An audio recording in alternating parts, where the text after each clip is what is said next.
Добро вечер.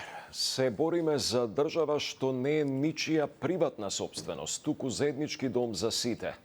Не за лажен патриотизам заради рейтинг, туку за достоинството, кое се брани со силни институции. Порача лидерот на СДСМ Венко Филипче вечерва во Кичево, каде што се обрати носителот на советничката листа Стевановски.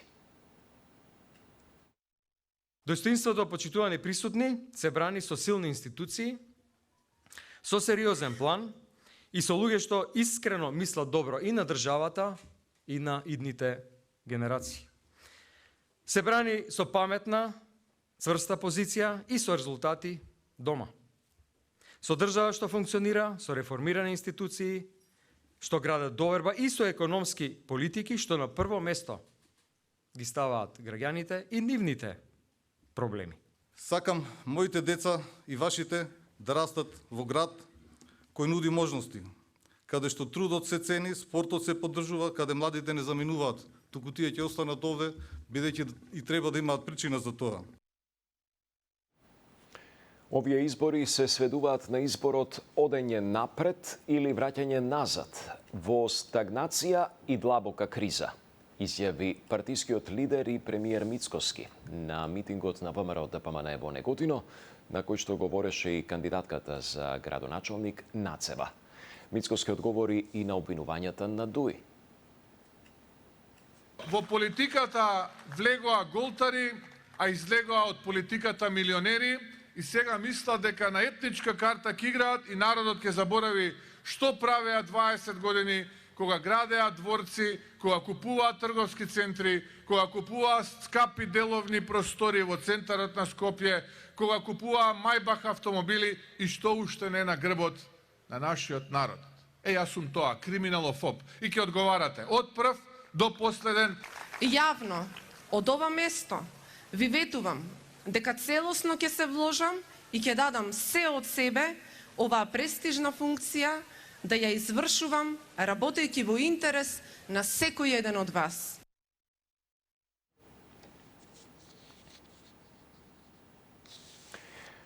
Рочиштето за онкологија денеска се одложи. Екс-директорот на онкологија Нино Васев, кој како и двајца онколози, е обвинет за несовесно лекување пациенти.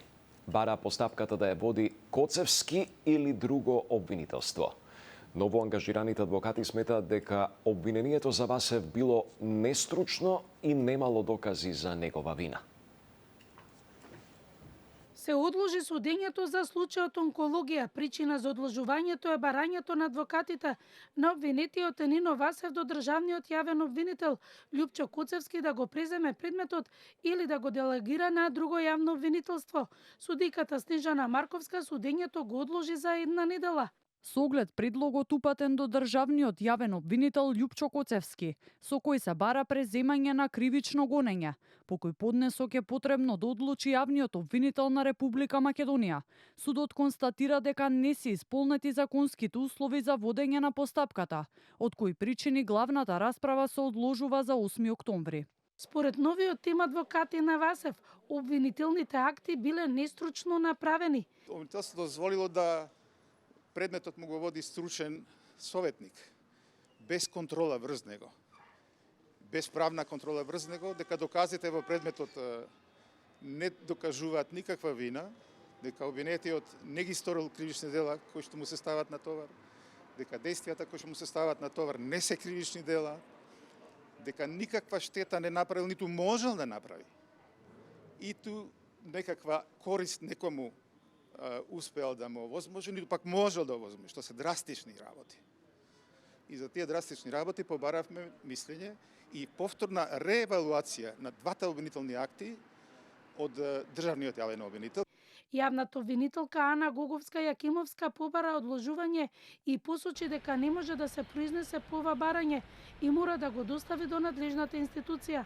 На денешното рочиште требаше да продолжи со сослушување на сведоци, предложени од обвинителството, Првообвинетиот Нино Васев заедно со онколозите Симонида Црвенкова и Драган Јакимовски се обвинети за продолжени тешки дела против здравието на луѓето и несовесно лекување. Постапката првично се водеше и против онкологот Мери Пешевска, која призна вина пред судот и беше осудена на 2 години затвор, но казната нема да се изврши доколку во наредните 5 години Пешевска не стори друго кривично дело.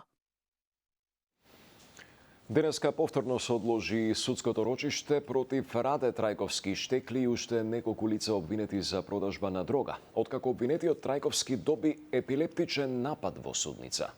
Нападот се случи пред самиот старт на судското рочиште.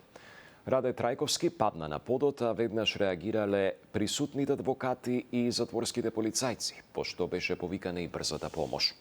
Докторите го информираа судот дека Штекли добил некој вид епилептичен напад, но и дека одбил да прими терапија која се дава во такви случаи, бидејќи, како што кажал, претходно земал друга.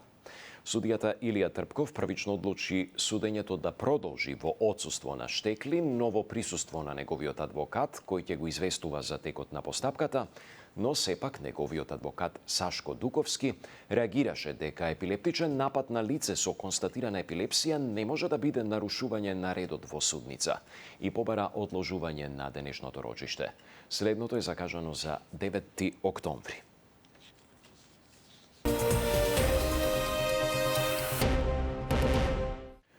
Најавите за преполовување на буџетските корисници, доколку се оди со кратење кај управните и надзорните одбори, се добре дојдени. И со тоа значително ќе се намалат трошоците, смета првиот човек на УПОС Трпе Дејановски.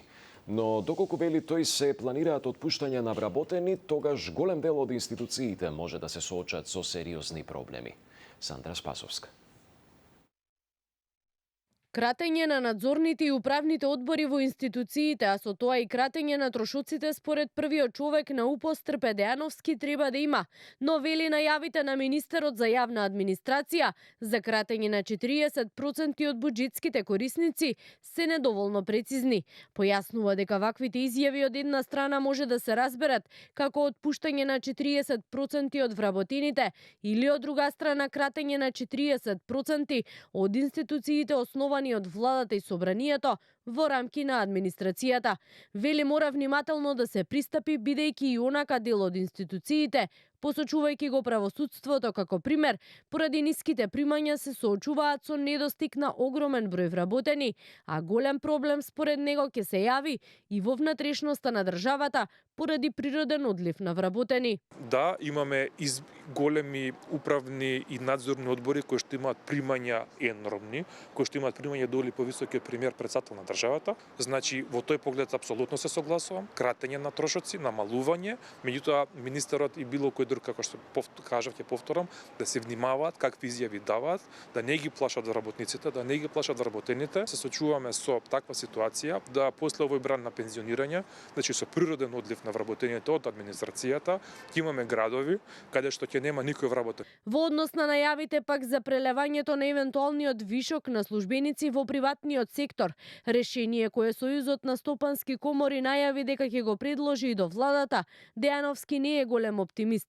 Вели таквите одлуки мора да бидат право на избор на самите вработени. Појаснува дека и пред околу 5 години имало обид за преквалификација и префрлање на вработени, но таа преквалификација никогаш не почнала. Во администрацијата тоа е многу лесно бидејќи работни задачи се поврзани. Единствено има еден закон со исти нивоа, со иста висина на плата, доколку има потреба, доколку има обука, доколку некој доброволно сака да замине, да, секогаш е тоа одлука на вработениот. Пред околу 10 дена министерот Минчев најави нов сет законски мерки кои, како што рече, треба да резултираат со департизација, едукација и рационализација на вработените во јавниот сектор, како дел од реформите што ги бара Европската унија. Поради пат на температурите, грејната сезона наместо на 15 октомври почнува од утре за дел од потрошувачите приклучени на системот за централно грејење во Скопје, со кој што управува АДСМ. Според податоците од Управата за хидрометеоролошки работи, за 2 октомври е прогнозирана средна надворешна температура од 10 степени, со што се исполнети условите за производство, испорака и снабдување со топлинска енергија, согласно одлуката на регулаторната. Исто така, се до 15 октомври на веб страницата на ЕСМ снабдување секојдневно ќе се објавува информација дали се исполнети условите за испорака на топлинска енергија за наредниот ден, информира од компанијата. Инаку, грејната сезона официјално почнува на 15 октомври, но согласно регулативата може да почне и порано, односно од 1 октомври, доколку прогнозата за средната надворешна температура за наредниот ден е помала или еднаква на 12 степени. Толку во вечерните вести. Пријатно.